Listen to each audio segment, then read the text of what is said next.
রাসূলুল্লাহ সাল্লাল্লাহু আলাইহি সাল্লামের শেষ মুহূর্ত। হাতে 2 মিনিট সময় নিয়ে ঘটনাটি শুনুন, চোখে পানি চলে আসবে। দুনিয়ার ইতিহাসের সবচেয়ে ভয়ানক মুহূর্ত ছিল সেই দিন, যেদিন আসমান জমিন কেঁপে উঠেছিল, ফেরেশতারা থমকে গিয়েছিল, জান্নাতের দরজা বন্ধ, জাহান্নামের আগুন নিভে গিয়েছিল। কারণ আজ মৃত্যুর ফেরেশতা মালাকুল মাউত এসেছেন দুনিয়ার সবচেয়ে প্রিয় মানুষটির জান কবজ করতে। মদিনার সেই দুপুর, রাসূলুল্লাহ সাল্লাল্লাহু আলাইহি সাল্লাম বিছানায় শুয়ে আছেন, চেহারা বিবরণ, শরীর ঘামছে। সাহাবীরা একপাশে বসে কাঁদছেন, আর মা ফাতিমা রাদিয়াল্লাহু তাআলা আনহা কাঁদতে কাঁদতে বলছেন, আব্বা, আপনার এত কষ্ট কেন? রাসূলুল্লাহ সাল্লাল্লাহু আলাইহি সাল্লাম বলছেন, ফাতিমা, মৃত্যুর স্বাদ এত কঠিন যে পাহাড়ের চূড়ায় যদি রেখে দেওয়া হয় তবে তা গড়িয়ে যাবে। আসমান থমকে গেছে, ফেরেশতা জিবরাইল আলাইহিস সালাম দাঁড়িয়ে, চোখ থেকে টপ টপ অশ্রু পড়ছে। এমন দৃশ্য কোনো ফেরেশতা জীবনে দেখেনি।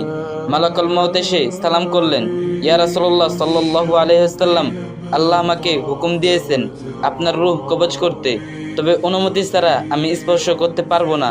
প্রিয় নবী সাল্লাল্লাহু আলাইহি ওয়াসাল্লাম চোখ তুললেন, বললেন, ওহে মালাকুল মাউত, আমার উম্মতের মৃত্যু কেমন হবে?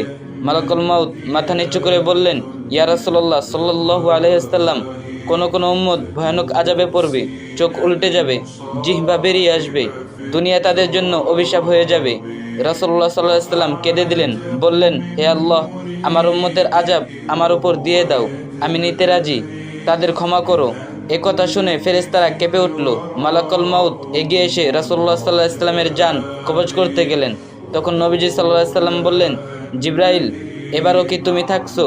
জিবরাইল আলাইহিস সালাম বললেন, ইয়া রাসূলুল্লাহ সাল্লাল্লাহু আলাইহি ওয়াসাল্লাম, এটাই আমার শেষ দেখা, এরপরে দুনিয়ায় আমার আশা হবে না।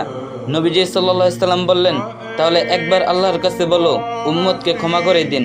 এরপর রাসূলুল্লাহ সাল্লাল্লাহু আলাইহি ওয়াসাল্লাম মাথা তুলে আসমানের দিকে তাকিয়ে বললেন, উম্মতি উম্মতি, আর সেই সাথে রূহ মালাকুল মাউতের হাতে তুলে দিলেন।